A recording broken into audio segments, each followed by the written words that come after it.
General గా మన పాత కాలం ఇల్లులు అన్ని వస్తాయి. కూడా వుడ్ ఉంటది, ఫ్రేమ్ 100% same technology. ఇప్పుడు కూడా వుడ్ అతను బాగానే అదే ఉంది. అన్న, దట్స్ ఇప్పుడు ప్రీవియస్ టెక్నాలజీ ఏముందో anything like ancient technology what you call దానికన్నా మించిన సైన్స్ లేదు. There is nothing Exactly. Beyond that.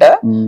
నాకు తెలిసి వెన్ యూ ఇప్పుడున్న ఈ ఎడ్యుకేషన్ సిస్టమ్ లో ఆ టెక్నాలజీ అన్ని తీసుకొని వస్తే that is more than enough. Any guy can be a skilled మన master అన్న. ఏపీలో పాలకొల్లు, ఈస్ట్ గోదావరి, వెస్ట్ గోదావరి వెళ్తే అవును. మనకు కనిపించే అవి ఆటోమేటిక్ అవునండి. మీకు వెస్ట్ ఎప్పుడో ఇప్పటికీ అదే అదే దీంట్లో quality ఉంటది. బికాస్ ఎందుకంటే main one part is about roofing system. దీంట్లో Mm.